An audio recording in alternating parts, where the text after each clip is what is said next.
Hello, pattern readers. Today I have 2 new Wheel of Time teasers to break down for you. And by the time you see this, there might even be more out there. We are in the home stretch for the season 1 premiere, and hardly a day goes by without new content. It is the best time to be a Wheel of Time fan, and you don't want to miss anything, so make sure you have hit that subscribe button.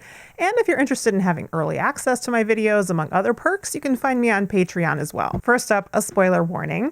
I am going to be speculating as I break down these teasers today, so I don't recommend watching until you have finished Book 1, The Eye of the World. You can check out my spoiler-free playlist instead if you need to. I'm also going to be sprinkling in some new images that came out with a really fantastic article on the Wheel of Time in GQ, and I'm going to link that for you as well. The first teaser that I want to discuss contains a lot of new behind-the-scenes type clips, as well as some little mini interviews with Rosamund Pike and Rafe Judkins. There are so many gems in this little 36-second teaser. So here it goes. Action! The Wheel of Time is an epic world of fantasy and people who have extraordinary abilities and power. The whole world will turn to darkness. The stakes are incredibly high. That's the exciting thing about the series. It gives you something emotional and intangible that feels unbelievably special.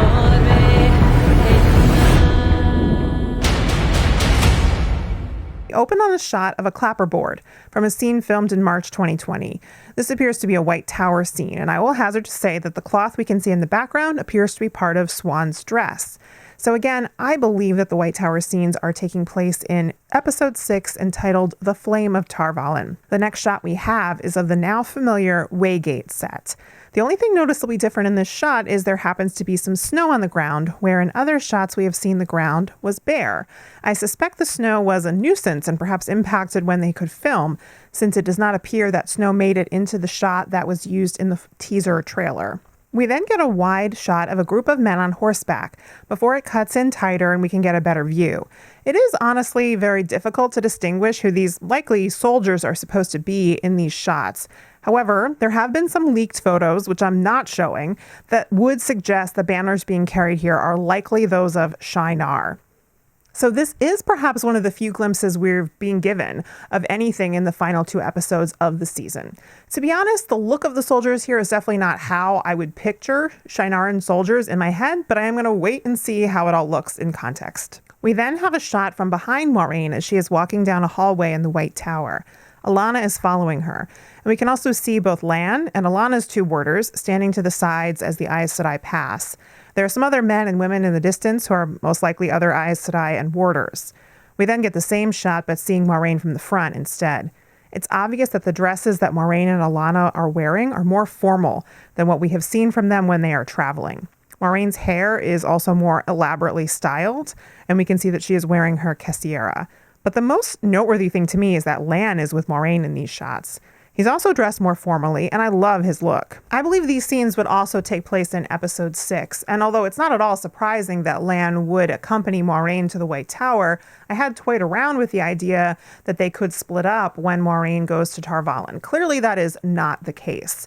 Also noteworthy is that we don't see Nynaeve in these shots. It doesn't mean that she's not there, but it does make more sense to me that Nynaeve would be kept out of the White Tower itself, even if she is, let's say, in the city at an inn, perhaps with the rest of the group. We then get to see Rosamund giving a behind-the-scenes interview, but she is in costume, and this is a third look that we've not seen in any other footage. Her hair is curled but loose, and the dress appears more formal, but with a lower neckline than we see in the tower scenes. Rosamund is saying, "The Wheel of Time is an epic world of fantasy and people who have extraordinary abilities and power." The voiceover continues over this shot from within the hall of the tower, from behind some of the sitters' chairs. This next shot is very intriguing. It takes place near a river or another body of water. There appears to be 2 couples and there are floating lanterns. This looks to be connected to the 2 rivers to me, based on the way the characters are dressed and the women's braids. But I don't recognize any of the actors. The lanterns might be in line with some other shots we see of Beltane festivities, which include different types of lanterns. So perhaps this is a ritual that is part of the Beltane festival. Another suggestion is that it could be a kind of memorial service for anyone killed in the Trolloc attack. And then we see Whitecloaks, including Abdul Salis playing Eamon Valda. We do not see Jeffrey Bornhold here, the only other Whitecloak cast member that we have confirmed. But an image in GQ does have Stuart Graham as Jeffrey Bornhold with this same group, and he appears to be the leader with a gold detailing on his left sleeve. So I think we are likely getting just one group of Whitecloaks in season 1. I wonder if one of these others will turn out to be Dane Bornhold and another Jarrett Beyer. The silver arm detailing, I would guess, is to show a middle rank, while white is the lowest. I absolutely love the look of these costumes. The structure and detailing is fantastic. Who knew Whitecloaks could look this good? This shot of Rand looking out over a balcony on a city set had some people debating whether it was Tarvalin or Shadar Logoth. The statue we can see here reminded me of this one from the Shadar Logoth set. But there's a clincher. The descriptive text added by the official account on Twitter described this shot as Rand on a balcony in an abandoned city. So this must be Shadar Logoth. We get a quick shot of Moiraine channeling in Emond's Field, and then it cuts to a woman in a chair being thrown in the air.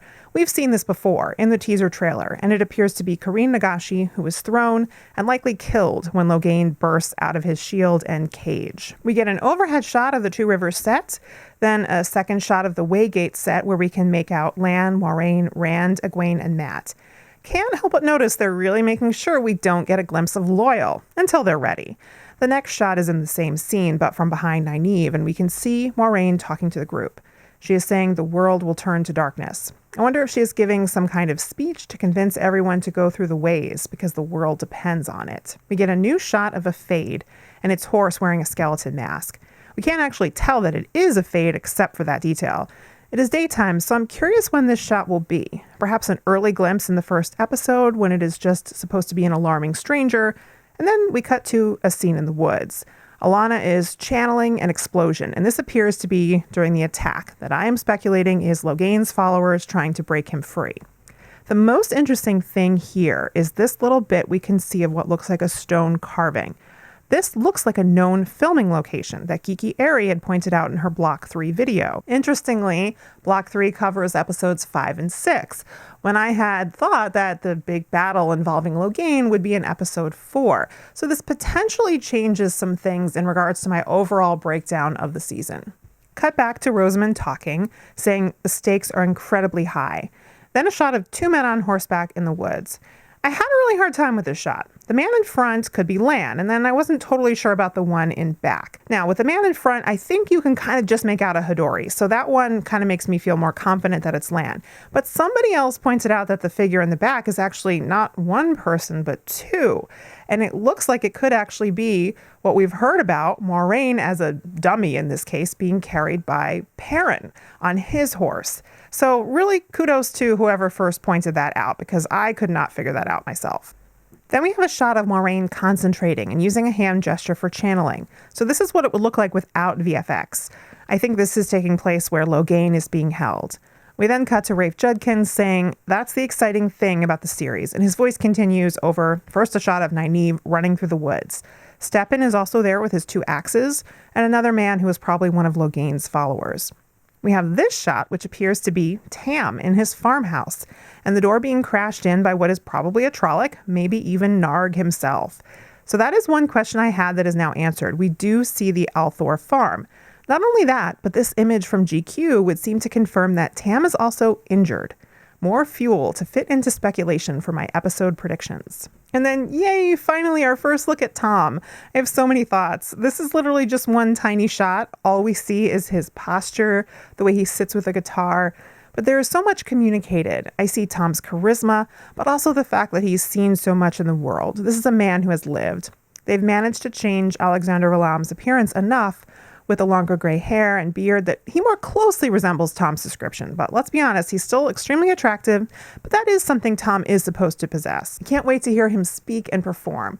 The only thing that's really missing here is the Gleeman cloak.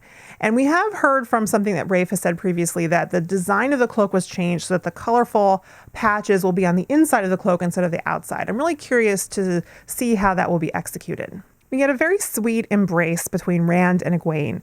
It seems to be the action shot of this previously released still.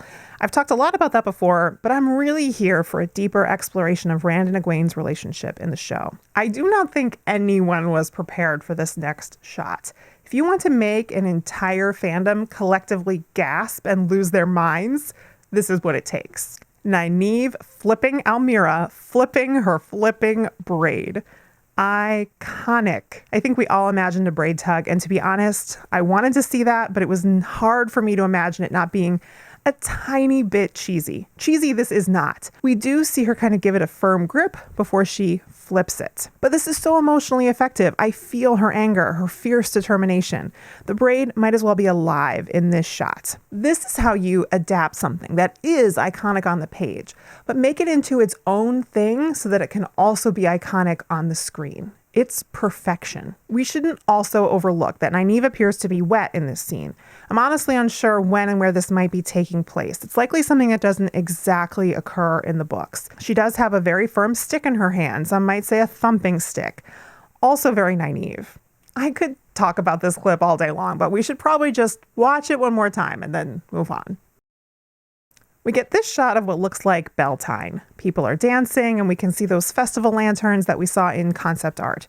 In my mind, this is probably very shortly before the Trollocs attack. We cut back to Rafe, who has been saying it gives you something emotional and intangible that feels unbelievably special. This next shot is also awesome.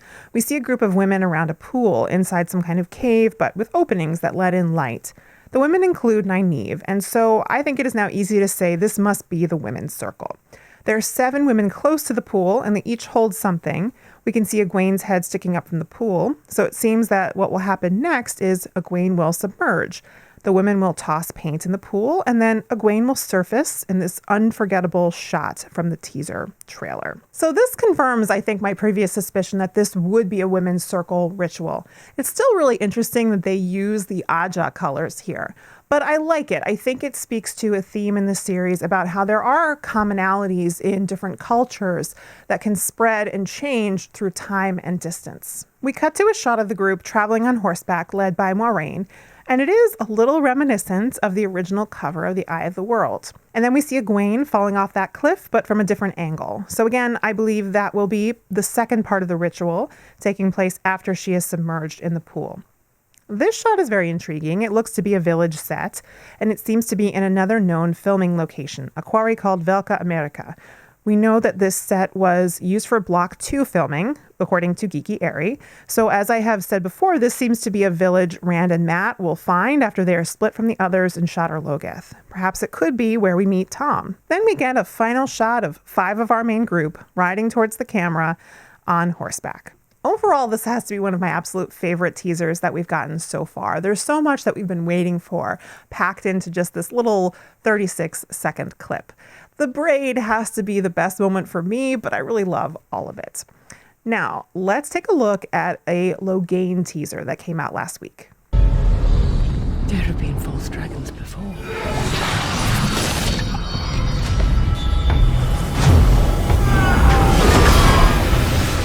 His strength is more than anything I've ever seen. We see a silhouette of Logain walking towards the camera. It looks like he is walking through some kind of wrecked area of a city because there's a lot of dust in the air. They cut to a close-up of his face in the same scene, looking intense. A voiceover says, "There have been false dragons before." A caption under the name Logain refers to him as the self-proclaimed Dragon Reborn. We then cut to a soldier starting to run. Turns out this soldier is actually the King of Gildan, played by Miguel Alvarez. Another Gildanan soldier hurls a spear towards Logain. We then see a shot looking up at a profile of Logain. We can see power starting to swirl around him, which is at first white and then black. At a distance again, we see Logain surrounded by the weaves, and then the spears bounce off of them, doing no harm. Cut to Logain in a cage with a chain around his neck, looking up at something. From what we can see of the set behind, it appears to be in a leaked filming location thought to be Tar Valon. I'm once again avoiding showing leaked photos, so I won't be sharing those here. Surprisingly, the next shot is of Mat, seeming to look back down at Logain. This could be misleading, of course, but I suspect that it's not, and that Mat will get a glimpse of Logain, and most likely in Tar Valon. It really seems to be the only place that they are likely to be able to cross paths. Now, I will reiterate my thought that this doesn't necessarily mean that Mat actually goes to the White Tower this season. He might just stay in the city. What I hope is that it also means that Rand is there as well, and that we'll get a version of the scene where Rand and Logain see each other across Camelin. We then get some different pieces of scenes we saw in the teaser trailer of Logain breaking free from his cage and Aes Sedai, who appeared to be Moiraine and Alana, channeling to try and stop him, as well as the warders step in, attacking him with axes after he's broken free. We then end with a close-up on Logain's face in the cage and a voiceover saying his strength is more than anything I've ever seen. The first voiceover in this teaser, by the way, sounds like it could be Rosamund, but I'm not entirely sure. The second one is a new voice, but to me it sounds like Priyanka Bose as Alana. I love that all of these little pieces that are in this little tiny teaser seem to help us really kind of fit together better what the progression of Logain's storyline is likely to be in season 1. He gets captured, presumably after this battle in Gildan, where he is threatening enough that the king himself is taking up arms against him. We don't get any sense yet of whether Aes Sedai take part in that battle, but they would certainly have to be involved at some point to capture him. I think this scene at the end happens after his first capture and before he breaks free. Then we have this escape attempt where Kareen and others die. But I feel safer in saying that it is only an attempt, given this scene that makes it look like he does end up in Tarvalin in chains. This raises some other questions I will certainly get into more in another video. Last thing I wanted to say on the Logain teaser is something that's pretty cool. A lot of you may have noticed it, but I wanted to point it out anyway. We see Logain start to channel, and at a glance it looks like saidin weaves are black instead of the white of saidar, which would be thematic and tie into the ancient Aes Sedai symbol of the books. However, if we look closely at his weaves here and slow things down, we can see that it is actually white at first, and then the black sort of comes in over the weaves. So what we're actually looking at here is the taint on saidin, not saidin itself. It's a really cool way to depict that, and it has some implications for later in the series that I'm really excited about. I can't wait for whatever the Wheel of Time has in store for us next. Leave me all your thoughts in the comments. Don't forget to like and share the video. And until next time, gird your loins, my friends.